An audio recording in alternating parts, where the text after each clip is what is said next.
So in this lesson, we're going to build on what we picked up from the previous section on rates and how to quantify them. We're going to look at something called the rate law. So the rate law is actually another mathematical expression, and it's something that we can use to calculate rates without actually having necessarily a bunch of data available to us. It's an expression where the rate itself is dependent on the concentration of just my reactants. Now, this example reaction equation, you might recognize it. We actually kind of know that you're going to have some products that are generated, but the way that the rate law works is that we only focus on just the reactant that's present. Now, the mathematical expression is going to look like this. It's going to be written where you have rate is equal to some K, and then you have the concentration of NO2 raised to the nth power. Notice a couple things. First of all, rate is the word you have to write. Right? It's not like a symbol. There's no like shorthand of writing it. It's just rate. Rate equals stuff. K is a rate constant. We'll talk a little bit more about what that means, but we'll kind of get into that as a concept. Again, it's a constant, so that represents something about the reaction. And then M is this rate order you see up here. Now, this rate order is something that I'm leaving generically as M. Some of you may be tempted or maybe making the connections between the coefficients, right? The stoichiometry, for example, of 2, and maybe thinking that M could go there because we've seen something like that before. However, it turns out that's not the case when it comes to this. It's actually something that you can only determine through experimental data, not using the stoichiometric coefficients. So right now, this equation, rate is equal to K times the concentration of NO2 raised to some nth power. That's a sort of generic way to write the rate law, knowing this balanced equation up here. And that's all we can really write. To illustrate kind of how this works, we're actually going to use another reaction equation. So we're kind of moving away from that one we've seen a couple of times here. We're going to use another reaction equation and some data that's presented to us. And this is how we can determine the rate law. We're going to use something called the method of initial rates. All right, the method of initial rates. So what happens here is that, if you remember from before, when we're given some data, it's basically taking one experiment. You throw some material into an equation, and then you measure that experiment's concentrations over some time. But this is actually going to be where you have 6 different experiments, not just one. You have 6 different experiments, and you choose very specific amounts for its initial concentrations.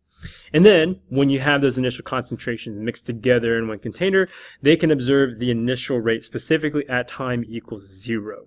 So again, we're not using average rate. We're talking about the instantaneous rate at that time of t equals 0. What happens at the very beginning, at the very start of the reaction.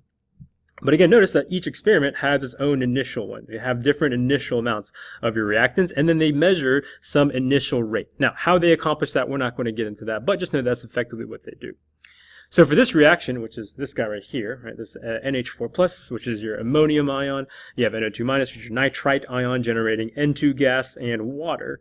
This reaction is what we're going to use, or the example we're going to use, to figure out the rate law using initial rates. Once again, the very start, the very initial amount of reactant that's being used, or sorry, the rate of the reaction at that specific moment of time equals 0.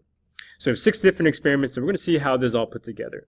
This next slide is going to give us some space here. So to kind of start this off, let's remind ourselves is that we're trying to solve for effectively this thing right here. We have the rate is equal to K times NH4+, right, which is this reactant right here, to some M power times NO2-, which is the substance here, raised to the nth power, right? M and N are these exponents that we don't know. We have to figure those out experimentally. To do so, we're going to use this data down here. We're going to use the initial rates, right? The observed initial rate, these instantaneous rates to help us put that together. You're going to have to bear with me here for a minute because it's not going to make sense at first. And you probably have to kind of get the hang of it after a little bit. But I think this example will illustrate, hopefully, how this is going to work. So what I want to do is actually choose 2 experiments down here. And I want to set it up to where I can actually set up, rearrange it and solve for basically one of those exponents as best I can. Now let's see how this works. I'm going to choose experiment 1. So I'm going to write 1 right here. And I'm basically going to fill in all of the data that I can into this sort of generic equation where, again, I'm trying to solve for M and N, but I'm going to go and plug in what I know. First of all, with the rate, right? So let's do experiment 1 here. That's going to be 5.4 times 10 to the minus 7th molar per second. And that's going to be equal to some K. Again, it's a constant. We don't know what it is. And then the concentration of NH4+, which is this initial concentration right here of 0.100 molar per second, molar, raised to the mth power, right? And that's that lowercase m there. And then that's going to be multiplied by this NO2- concentration, which is in this column, and that'll be 0.200 molar raised to the nth power. So I'm basically, again, plugging in for experiment 1 all the data that I have to go into whatever spot I have here that I know. Now I'm going to try it with experiment 2. Do the same thing. I'm going to write these very strategically one over the other in a specific way, where again the corresponding values are basically underneath whatever is already here. So 5.4 times 10 to the minus 7, that's for experiment 1. I'm going to go and use the data for experiment 2 here and say 10.8 times 10 to the minus 7th molar per second. That's equal to K times, again, whatever the corresponding values are for the second experiment. Plugging into these here, that's going to be initial value concentration of 0.0200 raised to the mth power. That's a mole, it's capital M, that's a lowercase m if you can't tell. And then times the same value right here that we saw before, 0.200, that's 2 zeros, capital M, and then raised to the nth power. So this effectively is what I have set up here. And again, like I said, I purposely wrote these so that they're one over the other. So what I can kind of do is do not necessarily some fuzzy math, but let's kind of do a little bit of like a proportion of sorts where I can kind of just sort of make take some liberties anyway with the way this is set up. So I'm going to actually kind of do it like this. So I wrote them on top of each other like that so that I'm going to do the second edit here where I'm basically saying this, I'm going to erase these equal signs here, is equal to this fraction over here. So I'm basically writing them as a ratio, a proportion of 1 divided by 2, right? Of experiment 1's data all up here divided by experiment 2's data all down here. And so what this allows me to do is it allows me to make some math happen that's a lot easier than trying to do this by brute force. What do I notice about a couple things? Well, remember, anytime you have things of similar values on top of each other on a fraction, that means they can cancel off. So very easily, I can go ahead and get rid of like units and stuff like that. So molar per second as rates, those are gone. I can also get rid of K, right? Because those constants, it's a constant for a reaction. Those are going to be the same value no matter what. So K is gone. What else can I get rid of? Well, I'm going to actually notice that I can't really do that right here. So I'm going to have to do a little bit of work on that later on. But over here I have 0.200, 0.200, both of these raised to the nth power. These are equivalent values, aren't they? So once again, equivalent values on the, above each other on a fraction. I can effectively cancel those out. So I'm going to rewrite this, but I'm going to rewrite this with actually sort of some math I can already do. So this right here, this is math that I can do real quick. If you plug this in your calculator, you'll get 0.5. However, I'm going to actually write that as 1/2. All right, so this section right here, right, all this right here, this is going to be, again, that resulting value. Right, just kind of make sure you know when I get that number from. Now, I'm going to go ahead and plug in the other parts that I know. So I got rid of everything else, but I have 0.100 molar raised to the nth power divided by 0.0200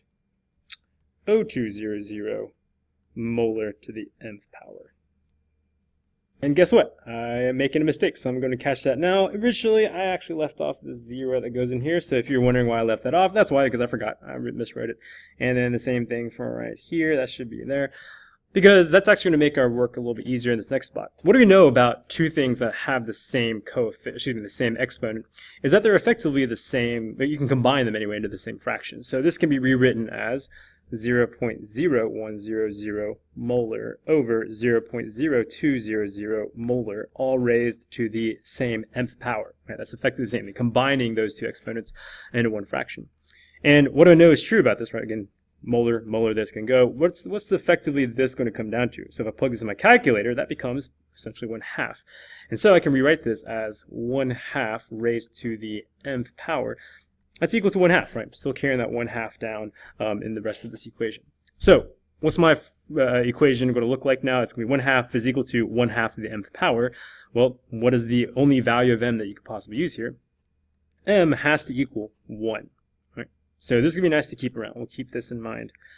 All right. Now, again, we know that m is equal to 1. Now I got to figure out what to do about n. Right. So if you notice, one of the reasons why I chose 1 and 2, not just because they're just one after the other, but because what do you know is true about this term that involves the n as an exponent is that these completely cancel each other out. And that's nice because that way that lets you focus on just the m part over here. So how can I then reapply the same logic so that I can solve for now an n but get rid of the m exponent? Well, if I look at these values, I want to look for values that get rid of the m term, which would be corresponding to the NH4 plus, or the m exponent. That gets rid of something over here. So if I focus on any of these three right here, they can cancel each other out. Whereas if I go over here, right, this part right here, these are not going to be canceled each other out. So I know I can solve for n in some way. Let's see what that looks like. I'm going to choose, I don't know, experiments 4 and 6 for funsies. All right, so let's go and do this. So experiment 4 here, I'm going to rewrite that to where, again, I plug in what I know about these equations. So k times all this stuff right here. Let's see what it looks like. I can do 10.8 times 10 to the minus 7th molar per second, that's equal to some K, which I still don't know, times NH4, excuse me, let's get rid of that. NH4, the concentration, again, you kind of already have there, but let's write that in, 0.200 molar. And again, yeah, you have the value of M. We know that's going to be the exponent of 1. That gets plugged in there, times, and then over here, 0.0202, 0.0202, scooch that over a little bit, molar raised to the nth power, which I don't know. Okay. And like I said, I'm going to compare that to experiment number 6. I'm going to write that again right above it. So it's going to be 43.3 times 10 to the negative 7th molar per second. That's equal to K times 0.200 molar, right? We decided that was going to be the same value, so we can cancel that out in this work. And then it's going to be 0.0808 molar raised to the nth power. All right, so again, I'm going to rewrite this so that it kind of has a little bit of this proportion or some sort of canceling off, and that's fine. So I'm going to rewrite it like this, like that. And then what can I cancel off? Do a little bit of math here. And you notice that this is going to be, something that I can do some math on. And your calculator from this is going to give you 0.249 something that comes out of it. But, for all intents and purposes, effectively what fraction is this equal to? 0.249 is about 0.25, which is about a quarter. So it's okay to do some ballpark rounding on this step. So you get 1/4 is equal to, again, K and K, these go, right? That's equal to each other. 0.2 all this raised to the first, 0.2 all this raised to the first. Once again, those can go. And if you have a little bit of foresight here, kind of expecting what's going to happen, this is the same thing as 0.0202 divided by 0.0808, all raised to the nth power, right? Combining it like we did over here. And so as a result, I know that this is going to be also 1/4, right? Because 0.0202 divided by 0.0808, you can see that in your calculator. It gives you about 1/4, all raised to the nth power. Solve for n. Well, n is going to equal to 1. All right? Now, that's going to help us, again, get us to our final answer. This is not exactly the final answer. The question is, what is the rate law for this reaction using initial rates?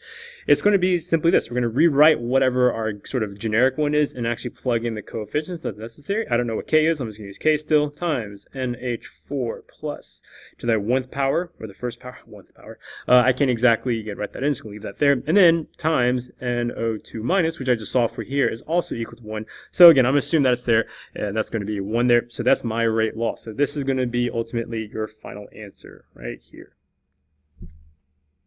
So that's how, again, if you were asked to calculate the rate law using initial rates, that's effectively what it would look like. Now, let's go and break this next part down, reaction orders. Some of this term right here is kind of new-ish, but it's fairly intuitive. You don't need to really get into it too much. But effectively, this is that rate law that we just figured out from the previous slide. And how you would phrase this, that you would say this reaction is first order with respect to NH4. Well, what does first order correspond to? Well, that first order corresponds to that coefficient that is assumed of 1 right there. This reaction is also first order with respect to NO2. Well, again, that comes from the coefficient that is, or excuse me, the exponent that's right there, again, which is assumed to be 1 because it's not explicitly written, so it's still 1. The third bullet point, the reaction is second order overall, which, well, actually, hopefully you can figure this out too. It actually comes from the rate order here and there added together. So basically it would be M plus N. That's going to be giving you a value of 2, which therefore means that this reaction overall is second order. We'll talk a little bit more about what that means later on, but this effectively is how you interpret orders. All right. How exactly do you apply reaction orders? What exactly do you get from this? So knowing that, I'm scooch back up here, knowing that you have a rate is equal to K times all of this business, you can actually make predictions about how the rate changes with these coefficients here, right? So the rate order again is 1 and 1. So we know that we can make predictions on the rate based on some other changes. For example, what happens to the rate when the concentration of ammonia is doubled, right? So if I double this term right here, right, that means my overall value is going to be doubled as well, right? Because I have a power of 1 right there. Doubled value times power of 1, it's basically doubling the whole thing. So that means my rate is doubled. If I have the concentration of the substance, that means I'm having the value that's in here, and assuming this is staying the same, what happens with this exponent of 1, this rate order of 1, that means really nothing beyond the 1/2 is happening, so the rate is also being halved. What happens to the rate when the concentration of ammonia is doubled while nitrite is halved? So again, I basically double this, I halve this, and effectively you just basically have a canceled off effect. So that means the rate doesn't do anything. The rate is still going to be the same.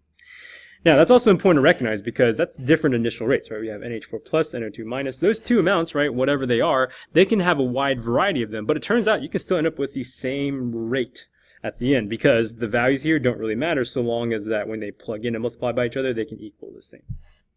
Finally, on this point anyway, remember the values of exponents are determined experimentally, not by looking at the coefficients of the balanced equation. Right? That's tempting, but it's definitely not the case. Let's finish this out by talking about the rate constant. The rate constant is that part that I've been kind of glossing over, this sort of k thing. It's effectively the proportionality constant, right? So it's just some value that makes these rate laws work to where the rate and the concentrations can be related. So usually, for whatever reason, though, the value is often written separately from the rate law. So in this prompt, right, it says determine the rate constant for this reaction at 25 degrees Celsius. Again, that's kind of matching the fact that this is happening at 25 degrees Celsius right there. Whatever the case, this is that rate law that we figured out earlier, right? That's the rate is equal to k times the blah to the first power, this other blah to the first power, so on and so forth. So how do we get the rate constant? Well, the only part that we're really missing is this. Why? Well, again, I have all this data available to me. I have the initial concentration of this substance, initial concentration of that substance.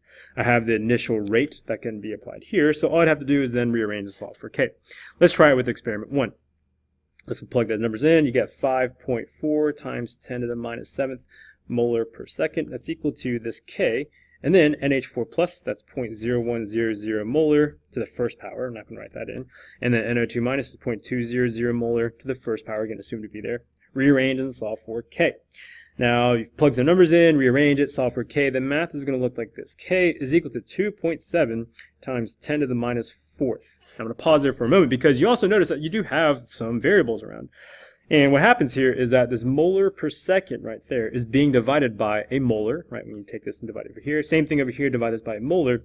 And so the units end up mattering to where you have molar divided by molar, so that cancels that off. But then it's divided by molar again, so it ends up being per molar, right? Okay, you know what? Let's make this easy. So you actually have two ways of representing this. You can do m to the minus 1 and then s to the minus 1 like that. Alternatively, and this is going to be a less common way of doing this, is going to be per molar per second. Right? So you might see that as well. You'll definitely see this one as more frequently than the others. Okay. Now, here's what I want you to do, though. Right. So we've done this one together. I want you to go ahead and pick another experiment. Pick any of these other ones, 2, 3, 4, 5, 6, and then I want you to calculate the rate law also. All right. Go ahead and plug those numbers in yourselves, and I want you to see what that rate law is going to look like after you plug the numbers and solve for k. And please be careful with the units there. All right, that'll do it.